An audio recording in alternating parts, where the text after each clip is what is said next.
लाल रे सब बड़ा बडेरा, सब बड़ा बडेरा वो जी सब लोग लगाया वो जी ठाकरिया ने सदिया वो जी।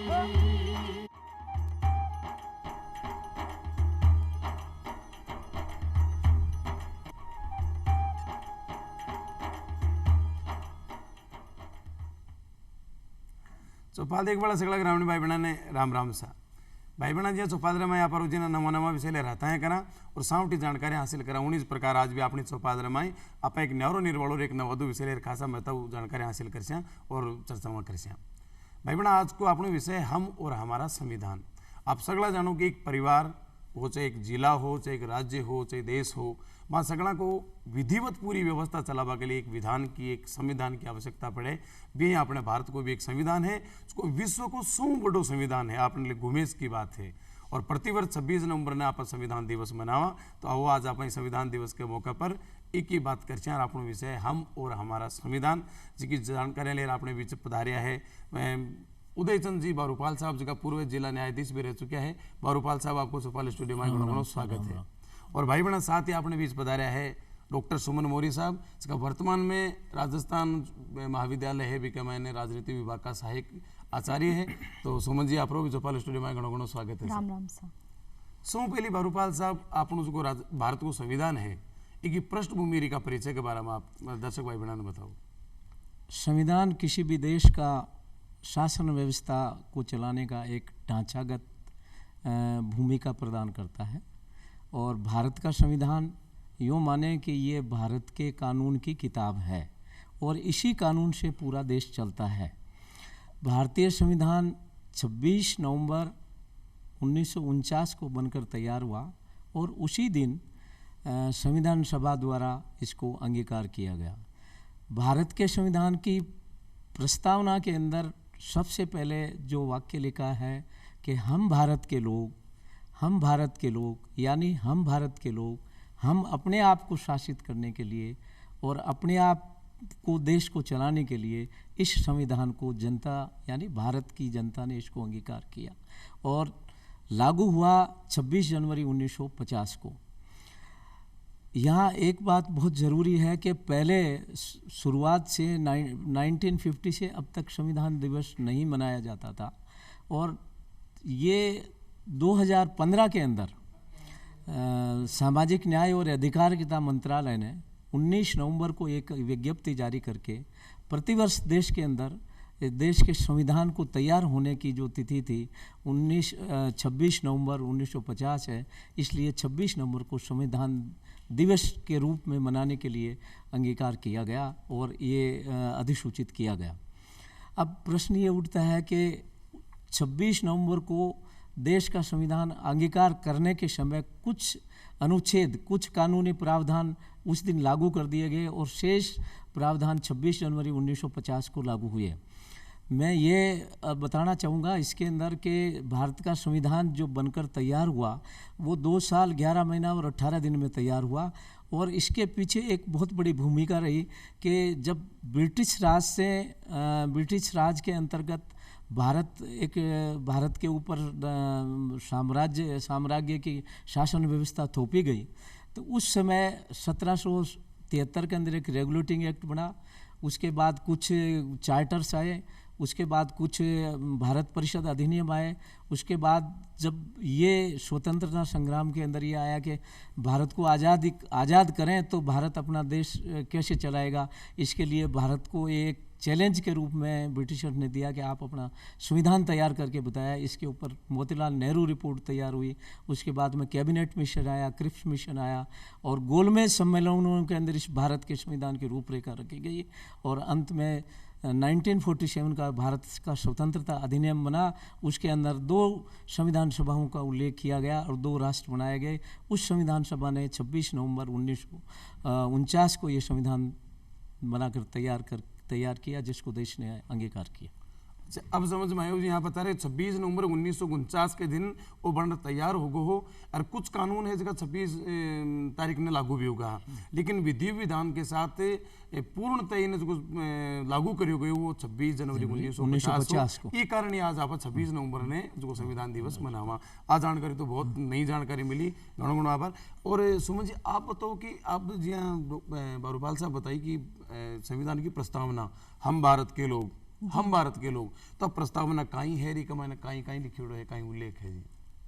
देखिए, प्रस्तावना जैसे किसी चीज़ का परिचय पत्र होता है, तो यही कारण है कि नानी ठाकुर वाला ने इनको, पालकी वाला ने इनको परिचय पत्र की संज्ञा दी। जैसे आइडेंटिटी कार्ड दिखाते हैं, तो वैसे ही संपूर्ण संविधान का जो रूपरेखा है वो इसके अंतर्गत समाहित किया गया है। संविधान की क्या क्या मूल बातें होंगी, क्या बेसिक बातें होंगी, ढांचा होगा, उस समस्त बातों का विवरण इसमें किया गया है। जैसे जन्म कुंडली होती है, वैसे ही ये संपूर्ण उसकी कुंडली भी है। जैसे के.एम. मुंशी, हाँ, सारांश के रूप में के.एम. मुंशी साहब ने इसको जन्म कुंडली कही।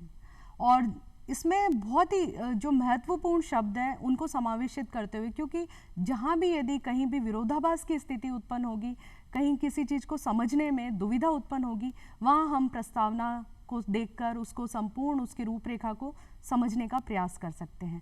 यदि हम देखें संविधान के जो प्रस्तावना के शब्द हैं वो ये हैं कि हम भारत के लोग भारत को संपूर्ण प्रभुत्व संपन्न समाजवादी पंथ निरपेक्ष लोकतांत्रिक गणराज्य बनाने के लिए तथा इसके समस्त नागरिकों को सामाजिक आर्थिक राजनीतिक न्याय विचार अभिव्यक्ति विश्वास धर्म उपासना की स्वतंत्रता प्रदान करने के लिए तथा इसके समस्त नागरिकों को सामाजिक आर्थिक राजनीतिक न्याय प्रदान करने के लिए आज संविधान सभा में मिति मार्गशीर्ष शुक्ल सप्तमी 26 नवंबर 1949 को अंगीकृत अधिनियमित और आत्मार्पित करते हैं। यानी हमने हमारा जो संविधान है वो बनकर तैयार हो गया था 26 नवंबर 1949 को, लेकिन लागू हमने 26 जनवरी 1950 को किया।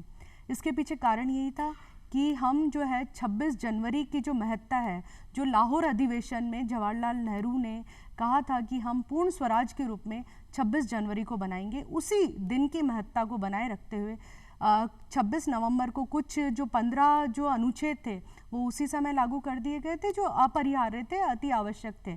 बाकी जो संविधान के जो अनुच्छेद है वो 26 जनवरी 1950 को लागू किए गए, क्योंकि ये जो है संपूर्ण संप्रभुता और संपूर्ण जो शक्तियाँ हम जनता में निहित मानते हैं। हम यह मानते हैं कि सारी जितनी भी जनता जो है वो सॉवरेन है, वो संप्रभु है। हम क्योंकि संविधान जो है वो कोई एक ढांचा मात्र नहीं है, एक प्रलेख मात्र नहीं है, वो एक लोगों की जीवन शैली है, जीवन जीने का तरीका बताता है। तो यही कारण है कि संविधान को हम ये मानते हैं कि वो उसका पूरा डॉक्यूमेंट्री है, उसका प्रलेख है, जिसके माध्यम से हम कहीं भी किसी भी तरह की दुरूह स्थितियाँ उत्पन्न होगी तो उसको हम संचालित कर सकते हैं। डॉक्टर भीमराव अंबेडकर ने भी यही कहा था कि हमने दुरूह से दुरूह परिस्थितियों में एक श्रेष्ठतम संविधान का निर्माण किया है।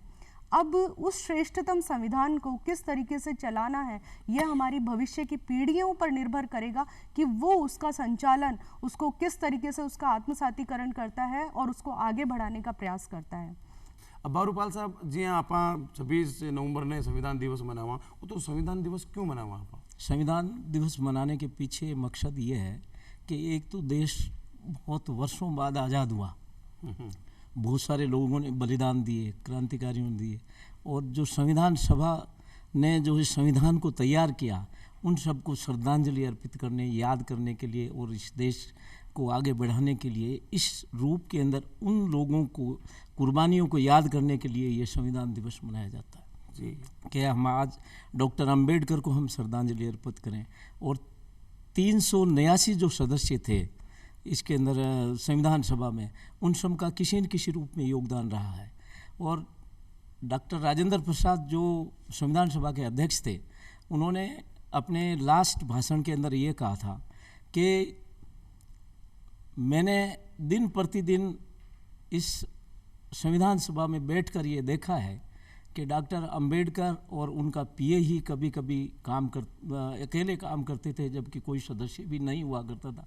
इसलिए जो देन संविधान निर्माण के अंदर उनकी है, उनको याद बनाने के लिए और इस देश को एक सर्वश्रेष्ठ संविधान देने के लिए उनको याद किया जाता है। मतलब संविधान का निर्माण करवाला जितना भी सदस्य हा साहेब का अध्यक्ष हा बा सगळ्यांना एक वंदन करा श्रद्धांजलि द्या कि आज आपण विश्व को सौ तगड़ो संविधान आप बना दियो है जो को बहुत ही पूरी जनता ने अधिकार दे रही है। और तो भाई बहना साथी सुमन जी, आप एक अपन यहाँ बरभाल साहब भी बताया कि कई अधिकार दिया अपने भारतीय जनता ने, तो अपन संविधान प्रदत्त कौन कौन सा अधिकार है? देखिए, भारतीय संविधान का जो भाग 3 है उसमें मौलिक अधिकारों का वर्णन किया गया है, जिसमें कि अनुच्छेद 12 से 35 तक भारतीयों को जो है अधिकार प्रदान किए गए हैं, जिसमें हम देख सकते हैं कि अनुच्छेद 14 से लेकर 18 तक भारतीयों को, समस्त भारतीय नागरिकों को और समस्त लोगों को जो है वो प्रदान किया गया समानता का अधिकार। सभी कानूनी दृष्टि से समान है, सामाजिक दृष्टि से सभी समान है, साथ ही आर्थिक दृष्टि से सभी की समानता की बात की गई और अस्पृश्यता का उन्मूलन की बात की गई है। पदवियों, जितनी भी जो पहले टाइटल दिए जाते थे, पदवियां दी जाती थी, उनको उनकी समाप्ति की बात की गई है। और फिर बात करते हैं हम स्वतंत्रता का अधिकार, जो कि हमें दिया गया 19 से 21 तक, जिसमें कि हम वाक और अभिव्यक्ति की स्वतंत्रता की बात करते हैं, संघ बनाने की स्वतंत्रता की बात करते हैं, हम किसी भी तरह का आयोजन करने की बात करते हैं, कहीं रहने और बसने की, आज हम कहीं भी निवास स्थान अपना बनाते हैं तो वो भी हमें इसी संविधान द्वारा प्रदत्त किया गया है अधिकार है। हमें सबसे महत्वपूर्ण जो अधिकार है वो जीवन का अधिकार हमें आर्टिकल अनुच्छेद हमारा जो है 21 के अंतर्गत हमें जीवन का अधिकार प्रदान किया गया।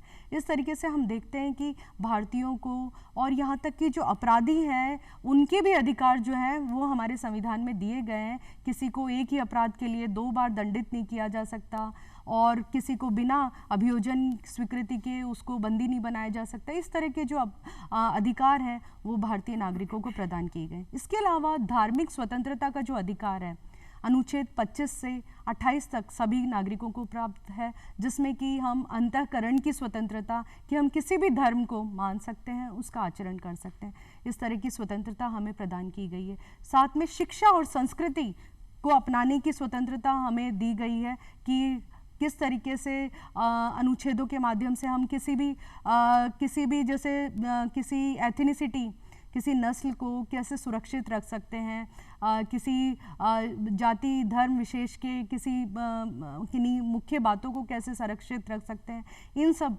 बातों का उल्लेख किया गया है। साथ में संवैधानिक उपचारों का अधिकार जो है अनुच्छेद 32 के तहत दिया गया है, जिसमें यदि किसी भी नागरिक के किन्हीं अधिकारों का उल्लंघन होता है तो वह रिट याचिका के माध्यम से सुप्रीम कोर्ट, सर्वोच्च न्यायालय और उच्च न्यायालय में अपनी याचिका दायर करके और न्याय प्राप्त कर सकता है। इस तरीके से हमारा जो संविधान है उसमें बहुत ही विस्तृत तरीके से भारतीयों को अधिकार प्रदान किए गए हैं, क्योंकि अधिकार जो हैं वो हमारे नैसर्गिक जीवन को चलाने के लिए आवश्यक परिस्थितियां हैं। क्योंकि कोई भी व्यक्ति, चाहे हम ये देख सकते हैं कि अधिकार केवल जन्म से ही नहीं बल्कि वॉर्म टू डॉम, यानी कि जब उसका जन्म नहीं होता किसी बच्चे का, उससे पहले से लेकर उसके मृत्यु के बाद तक के अधिकार है वो सुनिश्चित होने चाहिए। उसको गरिमा युक्त जीवन जीने का जो अधिकार है वो सुनिश्चित होना चाहिए। अब जैसे शिक्षा का अधिकार है वो भी जीवन के अधिकार में हमने सम्मिलित किया गया है। जो 82nd कॉन्स्टिट्यूशनल अमेंडमेंट था, 82वां संवैधानिक संशोधन अधिनियम, जिसमें हर बालक का अधिकार है कि वो शिक्षा प्राप्त करे। 6 से 14 वर्ष तक की आयु के बालकों को उनके माता पिता का कर्तव्य है कि वो उनको शिक्षा प्रदान करे। राज्य का ये दायित्व है कि वो प्रत्येक बालक को शिक्षित बनाए। तो शिक्षा का अधिकार जो है वो भी प्रदान किया गया। इस तरीके से हमारा अधिकारों का जो विवरण है वो संविधान में बहुत ही व्यापक है, विस्तृत है, जिसके माध्यम से प्रत्येक व्यक्ति को जो है वो अधिकार प्रदान किए गए हैं। डॉक्टर साहब बहुत अच्छी बात बताई कि जीवन को अधिकार भी, जीवन में केवल जीवा को अधिकार नहीं, गरिमापूर्ण जीवन को अधिकार। बिल्कुल, कितनी बड़ी बात है कि आदमी को जन्म हुए भी सो पहले भी वो भ्रूण के मायने है तो विभिन्न अधिकार है, भ्रूण हत्या कौन कर सके कोई, और मरने के बाद में विभिन्न अधिकार है कि बिके संपत्ति को बंटवारो है, कहीं है बिके चल अचल संपत्ति के प्रकार से। तो आज की विशेषता है, आज तो भारत का संविधान की बहुत बड़ी, लेकिन एक आप बात बताई, अंतःकरण की स्वतंत्रता, तो अंतःकरण की स्वतंत्रता कहीं के बारे में? बिल्कुल, देखिए धर्म के आचरण की स्वतंत्रता जो है वो महत्वपूर्ण पहलू है। धर्म जो है वो कोई धार्मिक विषय नहीं है, क्योंकि हम संविधान के अनुसार चलते हैं, जिसमें कि वो एक विधान है, कानून है, संहिता है हमारी, ठीक है। तो हम किसी भी धारण करने योग्य ही धर्म है, यानी हम जिस भी धर्म को हम धारण कर सकते हैं। यही कारण है कि हमारा जो प्रस्तावना में पंथ निरपेक्षता शब्द जो है वो जोड़ा गया है, जिसमें कि जो कि 42वें संवैधानिक संशोधन के माध्यम से जोड़े गए थे। 3 शब्द जोड़े गए थे, समाजवाद, पंथ निरपेक्षता और अखंडता, जिसमें पंथ निरपेक्षता जो कि स्वर्ण सिंह समिति की सिफारिश के आधार पर जोड़े गए थे। पंथ, क्योंकि हमारे यहाँ धर्म जो है हिंदू, मुस्लिम, सिख, ईसाई माने जाते हैं, लेकिन कई तरह के पंथ भी हैं, कबीर पंथ, दादू पंथ, मीरा पंथ, राधा स्वामी, जो भी आप अपनाना चाहते हो उस तरह का जो पंथ है, वो मार्ग है, वो अपना सकते हो। आपको अंतःकरण यानी आप जिस तरह का आचरण करना चाहते हो, आप धारण आपके ये जो है आपका व्यक्तिगत विषय है, जिसमें कि आप अपने आस्था का विषय है। आप जिस तरीके का पंथ है वो अपनाना चाहें वो अपना सकते हो। तो कहने का मतलब तब हृदय जी की बात ने स्वीकार कर रही है जी, भी बात ने आप फॉलो कर सको, भी बात ने बिल्कुल। और भी को प्रचार भी कर सको, प्रसार भी कर सको, और भी के अनुसार आपको जीवन जी सको। बारूपाल साहब, आप बताओ कि पूरा विश्व में हर देश का संविधान है, पर इन की कई विशेषता है कि वह अपना पूरा विश्व का संविधान से अपना संविधान अलग बना हुआ है। देखिए, भारत का संविधान विश्व के संविधानों से अपनी अलग विशेषता रखता है। प्रथम जो विशेषता है इसकी ये है कि जितनी भी शासन के विंग है, जैसे संसद कानून बनाती है, कार्यपालिका उस कानून को लागू करती है, न्यायपालिका उसकी समीक्षा करती है, आर्थिक मामलों में वो कंट्रोलर एंड ऑडिटर जनरल्स होते हैं। तो एक पूरे देश के शासन में चेक्स एंड बैलेंस रखे गए, एक दूसरे पे चेक है, मतलब एक दूसरा अपनी मनमानी नहीं कर सकता कोई भी। अगर ब्यूरोक्रेसी चाहे, ये कार्यपालिका चाहे कि हम मनमानी कर लें, तो न्यायपालिका है, संसद है, कानून नया बना देगी, नियम नया बना देंगे। इस तरह से चेक्स एंड बैलेंस की जो थ्योरी इस संविधान में एडॉप्ट की गई है, और वो एक डॉक्टर अंबेडकर की बहुत बड़ी दूरदर्शिता थी चेक्स एंड बैलेंस की थ्योरी को इम्प्लीमेंट करने के लिए। और फिर दूसरी बात यह है कि एक स्वतंत्र न्यायपालिका का गठन एक प्रजातंत्र और लोकतंत्र के लिए। और बात बहुत की अपने अधिकारों की, हमारे को ये अधिकार है, ये अधिकार है, ये अधिकार है, लेकिन उन अधिकारों की रक्षा कौन करेगा? रक्षा करने वाला कॉन्स्टिट्यूशन है, वो ही उनकी रक्षा करता है। और कॉन्स्टिट्यूशन के अंदर न्यायपालिका को ही उन अधिकारों का संरक्षक बनाया गया है। तो संरक्षक है, ये एक विशेष अनूठी व्यवस्था अपने बहुत सारे देशों के संविधानों के अंदर स्वतंत्र न्यायपालिका नहीं मिलेगी, आपको कमिटेड जुडिशरी मिलेगी। लेकिन यहाँ एक स्वतंत्र न्यायपालिका ऐसी है कि एक साधारण व्यक्ति, और इतने साधन विकसित कर दिए हैं अब, जैसे कंज्यूमर फोरम है, आपके परमानेंट लोक अदालतें हैं, इनके अंदर बिना 1 रुपये की टिकट लगाए ये आदमी न्याय के लिए जा सकता है। ये नहीं है कि भाई किसी के पास, क्योंकि न्याय व्यवस्था खर्चीली भी है, लेकिन ऐसी व्यवस्थाएं भी भारतीय संविधान के अंतर्गत और ये की गई है कि निःशुल्क और अच्छी उनको शीघ्र न्याय मिले, और ऐसी व्यवस्थाएं भी की गई है। ये संविधान की बहुत सारी विशेषताएं ऐसी, इनको गिनाने बैठे तो बहुत समय लग जाता है। लेकिन इन सब के पीछे जो हमारी संविधान सभा के सदस्य थे, उनका सबका मनोयोग से, और उन्होंने पूरी आत्मीयता, अनुशासन और मनोयोग से एक देश की जनता के लिए एक आदर्श के रूप में, एक वो कहते हैं ना दर्पण के रूप में इस संविधान को रखा है। और इस दर्पण को जितना अपन साफ रखेंगे उतना ही अपन इससे लाभान्वित होंगे, देश की जनता लाभान्वित। कुल मिला रही है कि जगह संविधान निर्माण सभा का सदस्य है, अध्यक्ष सभा की मनसा बहुत पवित्र ही आया है कि भारत का हर व्यक्ति ने सुख मिलना चाहिए, आनंद मिलना चाहिए, कठे भी नहीं लगना चाहिए कि अपना साथ कुछ गलत हो रही है। और वाकई में जना तो आप बता रहे हैं कि संविधान दिवस इसलिए मनावा कि बा लोगों आप श्रद्धांजलि दे सका, और वाकई में वहाँ का वंदनीय विचार है, वंदन जोगी है। अब सुमन जी, आप बताओ कि जी आप अधिकार दिया अपन संविधान, तो अपना भी कुछ कर्तव्य बनता है उसी संविधान के प्रति, देश के प्रति, तो कर्तव्यों को भी कोई उल्लेख है संविधान में कहीं? जी बिल्कुल बिल्कुल। देखिए, भारतीय संविधान बहुत ही सशक्त संविधान है, इसमें कर्तव्यों का उल्लेख है। साथ ही मैं ये बताना चाहूँगी कि विश्व के तमाम संविधान, चाहे आप पाकिस्तान देख लीजिए, अफ़गानिस्तान देख लीजिए, और जो तमाम तरह के देश हैं, वो नवोदित भारत के साथ ही स्वतंत्र हुए, लेकिन वो कहीं ना कहीं वहाँ की जो संवैधानिक व्यवस्था न होने के कारण वो चरमरा गए और उनकी सारी व्यवस्था जो है ठप हो गई, वो बनाना स्टेट की कैटेगरी में आ गए। तो हम ये देख सकते हैं कि जैसे अलाला इकबाल ने भी कहा है कि यूनानो, मिस्र और रोमा मिट गए जहाँ से, कुछ बात है कि हस्ती मिट्टी नहीं हमारी। तो ये बात है कि हम जो है हमारे संविधान में, क्योंकि हम जो है अधिकारों के साथ साथ भारतीय नागरिक अधिकारों की बात करते हैं, तो उसके साथ साथ हम कर्तव्यों की भी बात करते हैं। आपके अधिकार मेरे कर्तव्य हैं और मेरे जो अधिकार हैं वो आपके कर्तव्य हो सकते हैं। देखिए कोई भी राष्ट्र जो है वो विकसित राष्ट्र ऐसे ही नहीं बनता। अल्प विकसित से विकासशील तक आने में और विकासशील से विकसित की श्रेणी में आने में उसे बहुत समय भी लगता है, क्योंकि वहाँ के नागरिकों पर भी निर्भर करता है। तो ये जो मौलिक कर्तव्य थे वो प्रारंभिक स्तर पे हमारे संविधान में नहीं थे, ये 42वें संवैधानिक संशोधन के माध्यम से भारतीय संविधान के अंतर्गत समावेशित किए गए, जो कि 1976 में जोड़े गए थे।